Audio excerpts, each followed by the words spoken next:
Hi, everyone, and welcome back to Liftoff with Jeanniey Walden. I'm your host, Jeanniey Walden. After spending years as a business leader and chief marketing officer of companies whose mission is to forge new paths forward, I realized that creating solutions that improve the way we live is great, but it might not be enough. That's why I'm here, because here on Liftoff, we're going to have some fun with a purpose. We promise to bring you resources that will guide you towards a better life, financial freedom, better mental wellness, a healthier lifestyle, and something that I like to call content filled with air, authentic, inspirational, and relatable conversations. You see, each guest on Liftoff is carefully selected to make sure that the information they share enables you to improve every part of your personal and professional life. Our first guest this episode personifies authentic, inspirational, and relatable. Mr. Ed Begley Jr., Golden Globe and 7-time Emmy nominee environmentalist, joins us now. So grateful to have you on the show. Welcome to Liftoff, Ed. Thank you, Jeannie. It's great to be on with you. Now, Ed, we have a lot to talk about. Better Call Saul, hugely popular, nominated for Outstanding Ensemble in a Drama Series. Tell us a little bit about what it's been like to work on that show. Well, I've been a dear friend of Bryan Cranston for years, and because of that friendship, I started watching his wonderful show, Breaking Bad. I didn't need his wonderful friendship to do it. Everybody loved that show, and I was one of them. And I just had this incredible admiration, respect for Peter Gould and Vince Gilligan, who did that great show. Then I started watching Saul, and it was so great. I couldn't believe that lightning could strike twice, with that kind of incredible success and that kind of great artistic excellence. And then I get this call about being in the show. So I was doing backflips. To work with Peter and Vince on this was just a godsend. And I love Bob Odenkirk, and I'm grateful beyond words to have been welcomed into that family. I think it's amazing, but I also think that you're a pretty amazing man yourself, and definitely 2 for 2 with monumental TV shows these past few years. Tell us about how it's like to work on Young Sheldon. Another fine show. It's so funny and as important for me. It has a lot of heart, too. It's kind of a love letter to the people of Texas, I think. When I watch every episode, that's what I get out of it. And just damn funny. The kid is so great. Ian is so talented. I love it. I love it. I have a podcast called Liftoff Journeys, and I always ask people if where they are today, if part of their journey was because of something that their parents did when they were younger. So your father was an Oscar-winning film actor. Was your father the inspiration for you wanting to be an actor? 100%. I'm convinced that if my dad had been a plumber, I'd be fitting pipe now. I just wanted to do what he did. But having said that, I had everything else wrong. That is to say, he made it look so easy, and he's my dad. He's just doing it. I went, well, I can do that. Get me a series, get me on Wagon Train, get me on Perry Mason. I just wanted to be on a good show at the time. So I had this bad attitude, and I didn't even know it. I had kind of a wake me when I'm famous attitude. I hadn't done any work as an actor to train. I just thought I was kind of charming and I should be given a part. Of course, I didn't get anything. I went in a few interviews, and thank God I didn't get a part. I never would have worked and gotten that second job. So I finally went and got some training, and then I began to work, and I began to learn and get better. I love it. You got to put in the work to get the success. And I think you've really done that, not just with your acting career, but also with your environmental support. You've got a line of environmentally friendly cleaning and pet products, Begley's Earth Responsible products. What was the inspiration for this line, and how did you get started in the environmental movement? It started in 1970 with the first Earth Day. What really drew me in was the incredible smog, the horrible smog I lived with in LA. So after 20 years of that, somebody said, we're going to do something called Earth Day. I went, sign me up, because I know we got to clean up the air. I know we got to clean up the water. I'd see the Santa Barbara oil spill happen off the coast of California.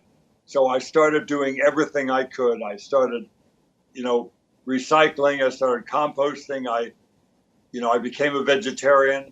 and I started using non-toxic cleaning products. Back then, all I could afford was like baking soda and vinegar and water.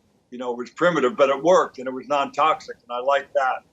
But then I went, there's got to be a better way. And a few health food stores started to carry some non-toxic products, but there wasn't a big selection. So I vowed one day I would try my hand in it.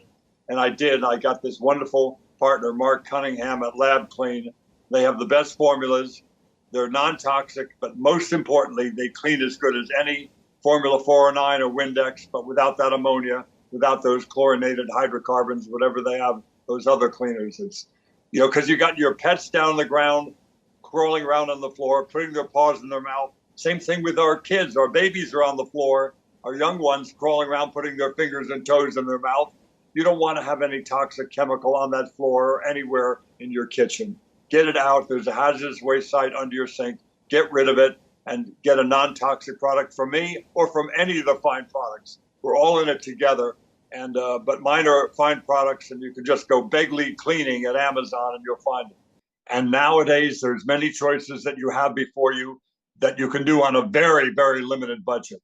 Energy-saving thermostat, energy-saving light bulbs, ride a bike if weather and fitness permit, public transportation if it's available near you, home gardening, home composting, become a vegetarian. If you don't want to totally become a vegetarian, try it one day a week, meatless Mondays or something, and see how you feel. You might like it a second and third day. And those are 7 simple things you can do that you'll save money at too. Yeah, I love it. Those are all great examples and so simple. There's no reason that every single person watching can't choose at least one, if not all of them, and try that and make a difference in the world. Ed, thank you so much for being on the show. It was a pleasure to have you on Liftoff. And let's all move forward and help the environment. Thank you, Jane. Next up, we move into the kitchen with help for the busy family. And who isn't busy these days? We've got top tips to get your whole family eating healthier, so stay with us. Busy parents, listen up. Celebrity chef Devin Alexander is here in live person. Devin is best known as the chef on NBC's The Biggest Loser. She joins us now in the family kitchen to help get more healthy food into your kids' bellies. And that is something that is an amazing accomplishment. Welcome, Chef Devin. Thank you so much. I'm really excited. I'm so thrilled to have you here because you have such a great story to tell. You've got a unique approach to healthy cooking, healthy eating, and it's actually led you to a 70-pound weight loss. So tell us more about that. How did you get there? Well, I thought I didn't like vegetables as a kid, and I had 2 Italian grandmothers who taught me how to cook and get fat, as I like to say. But no, in all seriousness, I had such amazing memories with my grandmothers cooking amazing food, and I didn't like vegetables, which is messaged by a lot of parents. Like, you don't eat vegetables at one point, and then it's like, oh, you don't like vegetables, you didn't eat vegetables. True. So, and then even, having a child myself, I've noticed people, like I had her teething on broccolini and carrots and things, and people are like, is that real? That's so smart. I realized that when I tell my daughter why she wants to eat something, like spinach makes you strong and avocados give you a lot of energy, she's a lot more excited to do it. And then everybody saw this working so much on her and a lot of my clients. I wrote this book, The Land of Secret Superpowers Vegetables, to teach kids that they can be empowered if they choose to eat vegetables and then they choose to eat them. I love that. I love that. I love that. So you brought some great food, and let's shift to the food. It seems counterintuitive, but you encourage the notion of actually playing with your food. I do, Tell us playing games. So, for instance, so many times we stock our kids' play kitchens with the ice cream and the pizza and all the foods that we don't necessarily want them eating all the time. And then we sit them at the table after no fun has been around broccoli, and it's like, here, eat broccoli. So I say stock your kids' play kitchen with lots of all the produce you want them to learn about, and then some of the other stuff, a little bit, But so it's all fun. And then play games with them so there's no stress in your kitchen. So, for instance, you get to knock this butternut squash over with a beanbag. Right. Do I pretend it's somebody that I don't like or something right now? You don't have and am to I do going to that. be able to? Okay, this is going to be embarrassing if I miss. You, Oh my God! I knew it. You have to take a shot. All right. Oh. but I didn't Okay. knock it over. But All you right, had well, fun. Look, you yeah. had smiles. And now I need to have more vegetables so I can get the Now, superpowers. now you might want to eat Yeah. the squash. And then, so I encourage people, like I have these beads that are avocados and strawberries and carrots. And so make little bracelets and make that a fun thing instead of I mean, beads are great, Yeah. but getting vegetables in their life in a fun I way love is it. another thing. This is actually a miniature golf game that I encourage with really young kids that encourages kids to eat celery. You bristle into the mini golf hole Nice. with a celery stalk. And literally, my 2-year-old neighbor started eating celery for the first time when we played this for 10 minutes with a 2, 4, 5, and 6-year-old. Oh my gosh, I love it. So this works for kids. Do you think it works with adults too? No. No, I mean, obviously those kind of things, but I do have some tips for adults too. Awesome. So you wrote this great book that's great for adults to read to kids. So you're motivating kids, you're getting the adults and the parents involved with this. And from there, even the adults and parents can probably start to live healthier lives as well. And I know you do a lot of weight loss coaching, but you don't call it weight loss coaching. You call it something else. Boss body coaching. Right. Which I love because we're two boss girls right here, right? Exactly. So Well, and it's the bosses who actually, let themselves go a lot because they're so busy doing so much. And the truth is, like, we know a lot of our presidents have worked out and a lot of people have worked out.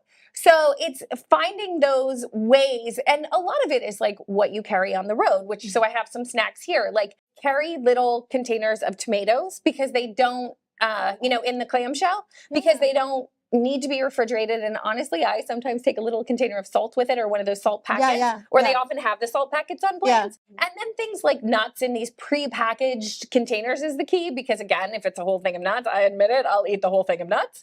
And then I love these olives. It's only 60 calories a pack. If you're craving the salty, it's 60 calories and good brain health helps you. It's not going to keep you up at night like carbs will. And then dried fruit, although with the dried fruit, like watch that because you don't want to eat too much. Right. So that was so amazing. We covered everything from your new book. What's the title again? The Land of Secret Superpowers Vegetables. I love it. To games that we can play with our kids, to tips for traveling boss bodies, to just things we can do as adults. So thank you so much for being on the show. Thank you so much for having me. All right. After the break, you need to stay tuned because we are going to give crying babies and especially their caregivers something to smile about. If you want to find out more about what I'm talking about, stick around. Our next guest is Apolline DeRoche. She's the founder and CEO of a company called Capella. This fascinating AI company brings all caregivers peace of mind by, get this, translating the meaning of their baby's cries. And I need to know more immediately. So welcome to Liftoff, Apolline. Thank you so much for having me. Okay, I need to know right now, how did you get inspired to start a company that translates babies' cries? It was actually a long journey. So I've always been very interested in technology. I've always been very interested in sound. And I wanted to use AI to do something good, to support people, empower people. And I feel like we have AI in all different parts of our lives today. We have tons of technology, but parenting was still kind of done using 20th century methods. And I wanted to change that. So that's how I started it. Talked to a lot of parents, identified what they need help with, and came across this amazing technology that had been, there had been a ton of researchers, academics working on it for years. And so I thought, let's try to make a company out of it. And we're building also other types of technology, but this is the first. I'm sure parents and grandparents are dying to know who you are already partnering with or looking to partner with so they can start making their plans. Yeah, exactly. So we don't want to build any baby monitor or anything like that. We're a software only company. And so we're looking to partner with these companies that have baby monitors or any type of hardware that is in your home and that can pick up a baby's cry and then run analysis and give you personalized insights. And then there's also a way to have it on your Alexa, your Google Nest. So we're also working on that so that, it can be on any device you have, basically. Such an incredible concept. And I know when we were doing research on the hottest new and up and coming technologies, we came across yours and we were blown away by it. And I know that you have a very kind of aggressive product pipeline in the works as well. So you're working on the baby AI, but what else are you working on? So the baby is really kind of the first place we're starting, but the vision of Capella is to do AI for sound more broadly, because we're all passionate about sound, and we're passionate about, helping people, making the world a more easy and manageable kind of place. And so we're working on other technologies for new parents, for example, sound generation and things like that, to help them interact with their babies, bond with their babies better, have peace of mind when they leave the baby with caregivers, nannies, etc. But then we're also looking and working on expanding into more markets. And this, can be a lot of different things. It can be pets, it can be industry, factory, just anything where we can get insights from listening, basically, or dealing with sound data, is what we're working on. I love it. And a big thing that we believe in at Liftoff is helping the next generation of executives, especially women executives. Yeah. And on our last episode, we talked about that and how to connect them. So if people want to connect with you and help your business get off the ground and get this technology out into market faster, how should they get in touch with you? So you can find me absolutely anywhere, LinkedIn, emailing. We have a website where you can also reach out to us on the website, on the Capella website. So yeah, I'd say the easiest is probably add me on LinkedIn or find me on Twitter, Instagram, any social media. Fantastic. Well, we're going to be keeping an eye on this. It's amazing you. work. Thank you so much, Aveline, for joining us. Thank you so much for having me. All right. Don't go away, because when we come back, we're going to show every single one of you out there how to be a great caregiver when those babies stop crying and grow up. Let you help understand the unspoken word as we teach you how to read their body language. I am so looking forward to this. Our next guest is body language and communication expert and author Jess Ponce, here to tell us about how body language impacts our perception of pop culture events. Welcome, Jess. Thank you very much for having me. I'm excited. And you hit on one of the key signs that we all read in people, and that is whether or not Now, when people listen, sometimes they're relaxed, and that's kind of okay. You just have to see whether or not they move, and you can also look at their eyes.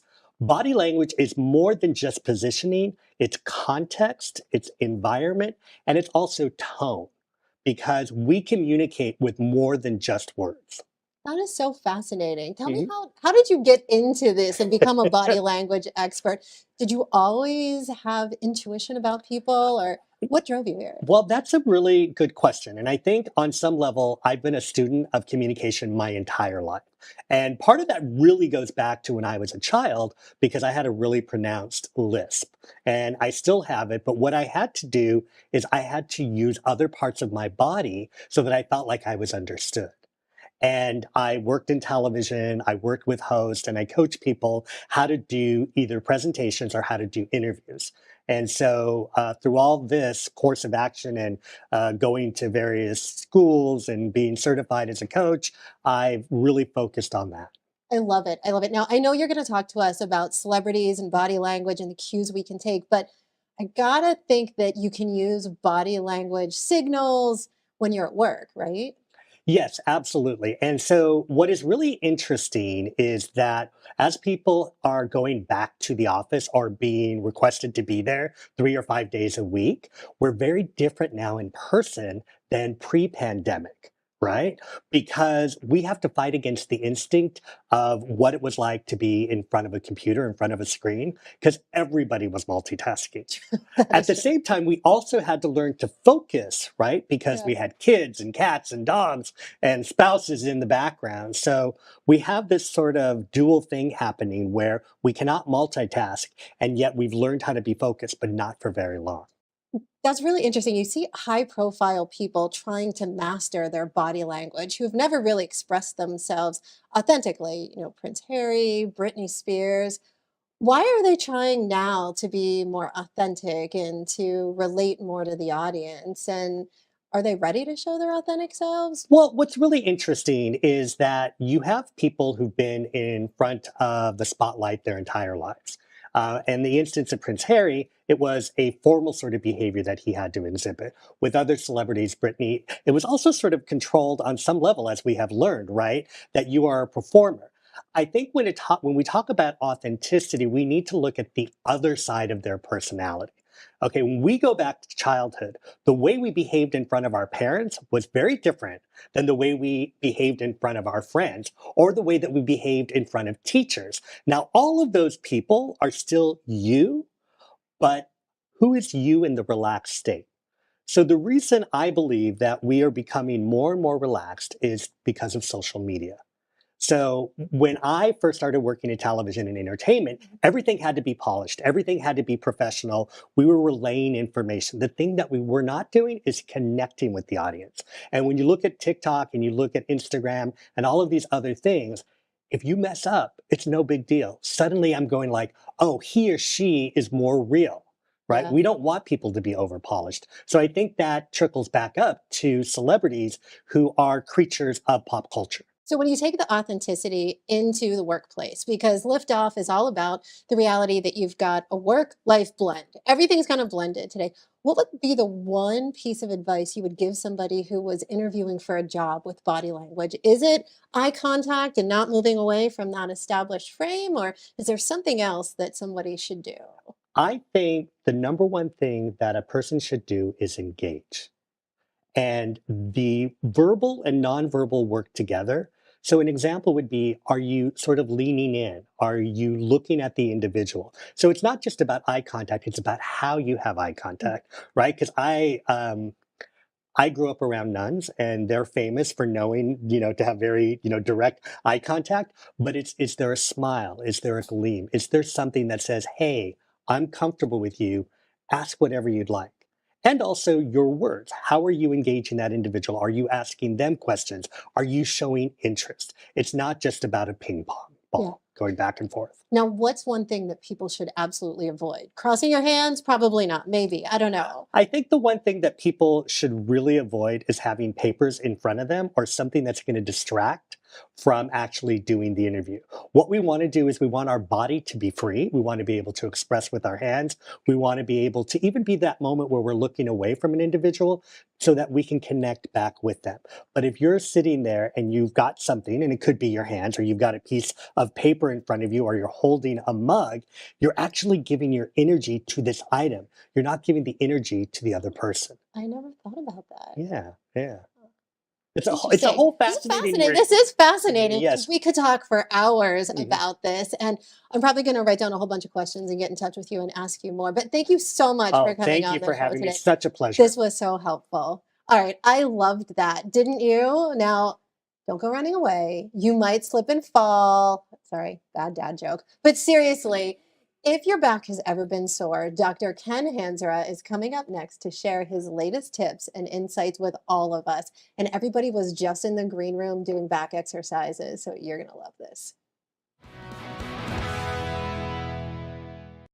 Welcome back to Liftoff. Ken Hansraj, MD, author of Watch Your Back, which I read on the treadmill, no joke, is a spinal and orthopedic surgeon.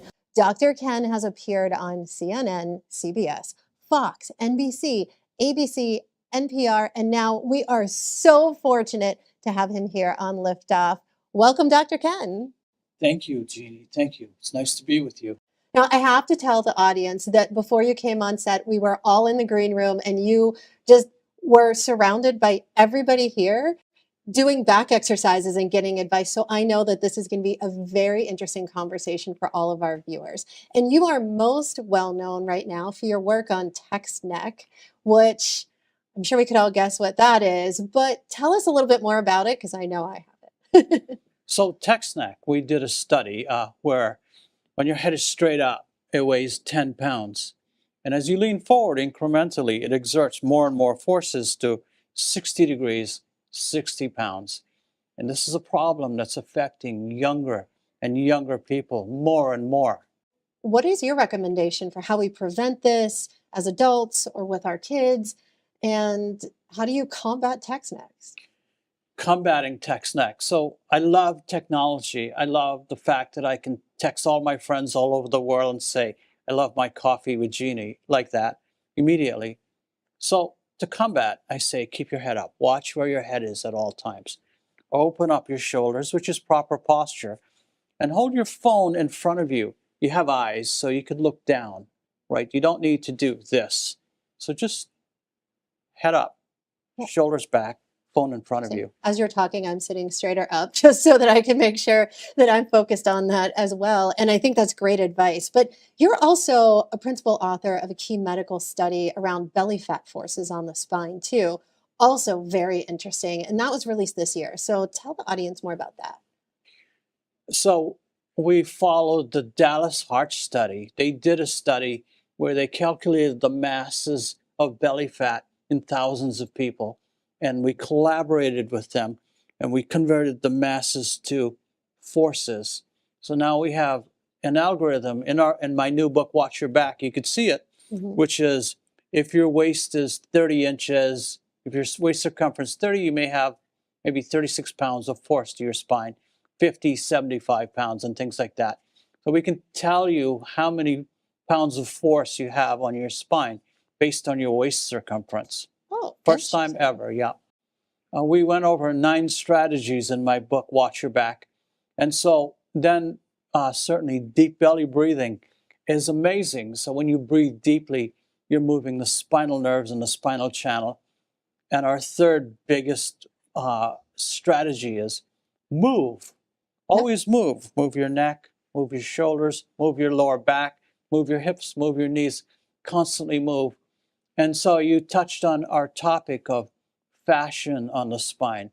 So you need to be aware that if you're in high heels all day, or if you're wearing tight jeans or skinny jeans or the pencil skirts or restrictive clothing, you're more than likely going to develop back pain. And a lot of people, they carry these heavy purses and then they wonder why they have neck pain, right? And their heavy necklaces just pull you down into poor posture. Yeah, that's so true. And I've had those pains before, and now I know what they came from. This was such great advice for everybody watching the show. I really appreciate you coming on, Dr. Ken. Thanks so much. Thank you so much. That was so much delicious, inspiring, and educational fun today. Don't you agree?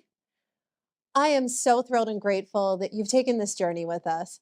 I really hope that you found our guests exciting and share the information that you've learned to help improve your own or someone that you know's personal or professional life. But you know what? We're just getting started. We've lined up even more great episodes for you this season with guests covering topics on all those areas you wished you knew about. Stay tuned for the best content that's going to talk about how you can build your own personal or professional brand, build a business, what the hottest technology is, mental wellness strategies, healthy living, lifestyle, financial success, and more. There's so much. Don't forget to follow us on social media at Liftoff TV Show or Liftoff with Jeanniey Walden, because we've got great tips and resources there for you that get updated all the time.